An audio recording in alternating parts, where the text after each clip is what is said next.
Здравейте, уважаеми зрители! Днес е последния ден от традиционната алея на книгата в Предвитушка. Ние от издателство Millennium ви очакваме на шатра номер 18, където може да се закупите с отстъпки всяка една от нашите книги. Днешната книга на нея, която е с 40% намаление, е тази, която е посветена на Хабсбургите от доктор Ростислав Ботев.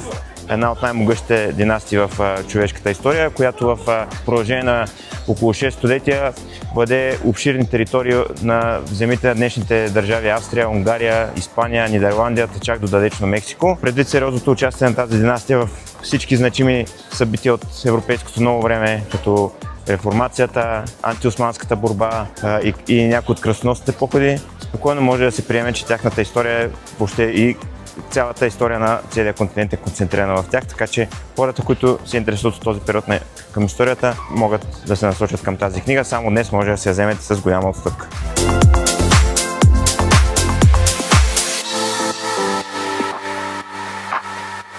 Когато става дума за Хабсбургите, разбира се, няма как да подминем Филип II Испански, може би един от най-влиятелните представители на тази династия. Това е безспорно, може би най-великият крал в историята на Испания, по време на който тази държава достига зенита на своето могъщество и владее територии в всички континенти. Освен неговите качества като държавник, Филип II е много интересен заради своя интимен живот. Той е принуден от обстоятелствата да се ожени цели 4 пъти и неговия житейски път е изпълнен с много трагизъм и обрати, които са детайлно описани от автора. В тази поредица имаме книги посветени на други значими владетели от миналото, като кралица Елизабет, като кралица Екатерина Велика, Лоренцо Медичи и още много други. Може да се запознаете в каталога на нашето издателство. Друга от нашите поредици е посветена на философията.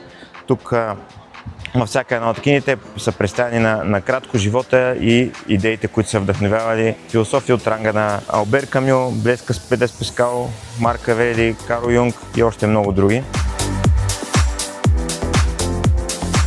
До сега си говорихме за науката, рационализма, но на нашия щанд няма да останат разочаровани хората, които имат интерес към мистериите. Две от най-новите книги са посветени на пещерата в Магура и на проклятието на семейство Живкови. Това е един съвременен опит по тези случаи да се отсее истината от фикцията. На нашия щанд има истински литературни находки, които са на цени от 3, 4, 5 лева. В тези кутии може да откриете много интересни книги на наистина страхотни цени. Това беше от нас за днес. Ние от издателство Millennium ви очакваме тук в днешния ден до 19 часа на шатра номер 18. Може да се срещате с нас и да си закупите нашите книги.